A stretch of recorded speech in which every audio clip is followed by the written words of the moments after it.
Good times all. So it basically had just a little bit of everything then. Yes, but to make the show, I go and I see entertainer the dead no see, Armente can no see. That's why I want them to go first. Is they got this crazy guy named Ozzy Blood. Crazy motherfucker took hypodermic needles, went through his eyebrows, out through here. Put hypodermic needles through his cheeks, down through his tongue, and behind his Adam's apple. And that was nothing. I go, that's crazy. Can he do something more crazy? Holy shit. This crazy guy pulls the needles out.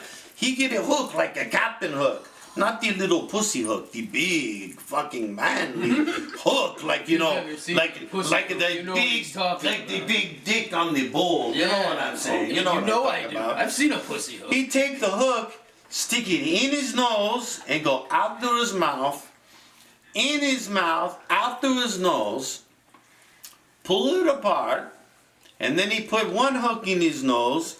They take about 40 pounds of chain, like for anchor, for what you call it, for ship. Throws it down, people lift it, and he lifted it up just by using his skull with the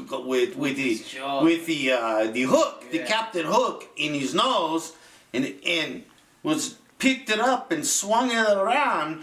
But then the crazy thing, Armente comes walking up, thinks, well, okay, I could watch some of this. And then her eyes start burning like fire. She leave because she was too much for her. He take about 45 pounds of chain and 2 big giant hooks, like the captain hooks, not little hooks, and stick them in his eyeballs. No. In his eyeballs. Hey everybody, this is Cecil Queef telling y'all to check out YouTube channel Phobophobia Productions. They got movies, short filmers, webisodes, videos, all for fee, horror, comedy, they scratch your itch, spelled with a PH. That's YouTube channel Phobophobia Productions. Sucking on a dick. Would you be able to give us a rundown of your bass player's rig, or is that too much out of your range? I'm not. The bass player, he's a pretty new guy. He's new to the band, and so as far as I know, he has about 5 Stingray basses. Okay. And he has the Ampeg with the 8x10 speakers, with the Ampeg classic head, and he also has a full Mesa Boogie Powerhouse rig too. Nice. So if you want to play the Mesa Powerhouse, you play that. All the gear is big. Our drummer, Jorge, huge drum sets. He's fully endorsed by DW, Oh, nice. Cool. Vic Firth, Anvil Cases, Axis Pedals, Paiste cymbals, Zildjian cymbals. He have a 70-inch gong. He's got, these will trip you out. He has drum set. It is 1, 2, 3, 4 toms, 2 floor toms, 2 bass drums, 2 snare drums, bunch of cymbals, and it looks like silver glitter, but they actually make 2 kits, and they break up the diamonds, cheap diamonds, and put them in the paint. And the head consultant for DW Drums is a Neil Peart, Yeah. who just retired from Rush, Yeah. but he's still the head advisor. Yeah. And so they make this kit for Neil Peart and one for Jorge. Nice. And you can look it up on YouTube and hear all the boring stuff of why they make the woods go all the different ways and all this. And so usually Jorge plays with 4, 5, 6, 7, 8, 9 drums in about 12 cymbals. Cool. Very big. We come loaded. Yeah, you guys And bring lots the of big stage stuff. props too. That is insane. So, like, how long is your guys' setup, would you say? We get everything set up pretty good with the backdrop and the candelabras and the Mr. French. Mr. French, he is a 3.5-foot toad. Wow. And he stands on the stage and he holds his skull. If you try to take his skull, He'll come to life. If he'll fuck you up, he fights. He's a fighter. That's awesome. And so it takes our crew to set up our stage about, for first time from the case to full completion, about 45 minutes to an hour. 45 minutes. Wow. So you guys have to be extremely punctual to your guys' shows. Yes. The way we play, we don't mess with the clubs no more. We do the big, the festivals and the events. So we usually get to set up our gear, make the cover over the drum set, and then the other band set up in front of us. I see. So you guys basically get shows that you guys are basically the headlining. Yes. Do you guys have your own management? Do you guys have a management? How do you guys make this band work? Because obviously it sounds like a lot of fucking work. You know? I am the brains to the Blakenstein. I do all the marketing. I run all the websites. I do all the crazy stuff. Jorge, our drummer, have the big connection guy. You know, with the He's got the experience. He's toured the world like 25 times. He played with Hyrax, and he played with Michael Schenker group for a little while. Oh. And then when drummers get sick, and they go, "Oh fuck, my drummer's sick. I need somebody." Does he have glasses? Yes. And is he partially blind? He's partially blind. I know the dude. Jorge. Yes. He played. Like I met him when he was playing in Hyrax. He's a really cool guy. He's Yeah. really Very much so. His hair shakes when he takes drums. He's a shredder. Very fast double bass. That's cool. And so he couldn't be here tonight because he's half blind. Trying to get the guy across the road is a hard problem. No, yeah. But he is a shredder if you've seen him play. Yeah. And then if the big bands they go, "Oh fuck, my drummer's sick." Jorge he's like the guy they call. So he played with Testament. He played with the Black Sabbath. Nice. He played with a bunch of bands. The cool thing is at our studio, it's all lit up with lights, lasers, and stuff like that. When he played the show for the Black Sabbath to fill in for some shows for about a week, they say, "We love you, Jorge. You do the drums perfect," and give to him the Black Sabbath drum riser. That's awesome. So his drum set sits on Black Sabbath drum riser at our band practice. Awesome. And like this whole agreement with a musician like that, not high caliber, obviously, but like in the sense of being a musician that is a hired gun, obviously. Like, do you guys have some type of contract with Jorge? This is the way that we all look at it, because this is technically it's Blake's band, and it's all Blake's idea, and we add to it. Yeah. But we have had many other players, and Blake has had to train everyone, and no one can get it down very well. Sometimes not at all. Jorge is the only person that has come in and fit in every single way. And he immediately wanted to be part of the band. And He actually improves he improves all the live songs. sound. Yes, he does. It's always good. And he is the hired gun still. But right now his number one priority is the Blakenstein. But I'm not finished. He's, I tell him he do one more show with Primal. He's got a band called Primal, and then they kind of gonna go away, do just 1 week tour, and he devote the rest of the time to Blakenstein. He like our music better than any other music he played. Cool. And I look at it like Jorge is the first person we played with that actually is on the same caliber in musicianship as Blake. And he brought on a bass player that has the same caliber. I see. So that makes the live show an experience for everyone. To see there is nothing like a live show. Like I said before, no show is the same because one song could be played with a riff one night and then an extended riff the next night, and it's awesome that night and it's awesome the next night. Music itself is fluid. That's why I think it's amazing. Sometimes, like we do at the Festival of Erotica, is we get to the point, we're very professional, but are meant to make small mistakes. And we say, I look at Jorge, Jorge look at me, we look at Christian, and we go, we shred it. Yeah. So we just improvise for like 8 minutes of guitar solo, bass solo, That's awesome. drum solo, make for long piece, and we just jamming. And everyone wanted more. It's awesome. And how long has the band been active or around as a whole before Jorge joined the band? We've been creeping around for about 4 years. 4 years. Have you guys ever gone on tour or done anything like that? Not with these projects. Not with these projects, but these projects going very, very well. Awesome. What are the plans as far as the band? Like, what is the main objective besides just Las Vegas. Las Vegas show? We want to take the whole Blakenstein, the Masquerade Ball, to do into the Vegas. We have some contacts in the Vegas. Awesome. A lot of the people, they're getting rid of the performers, the Brewman group, they get tired of, move away. Musicians getting older. So the ultimate goal is to build on stage and do 2 shows a day, 5 days a week, and live on site in Vegas. Because that way we get to do the big show, the big production very easily because it's already set up. So, I mean, so that is the goal.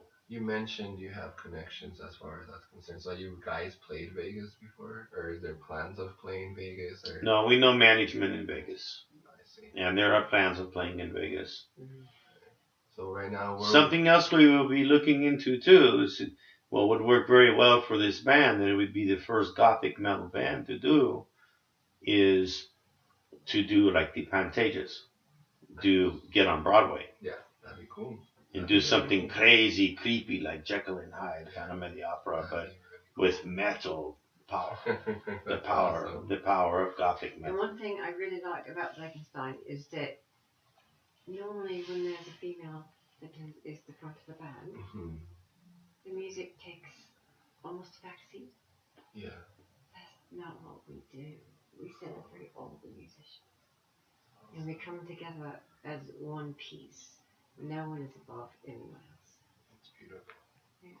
So that's where the magic happens, is that there's a synergy going on between the audience, myself, Blakenstein, our mentor, and it constantly is shifting. So I look at it like you're watching a movie and you've got that sound behind you and you're like, where'd that come from? Where'd that come from? Where'd that come from? We want to pummel your senses with experience. Awesome.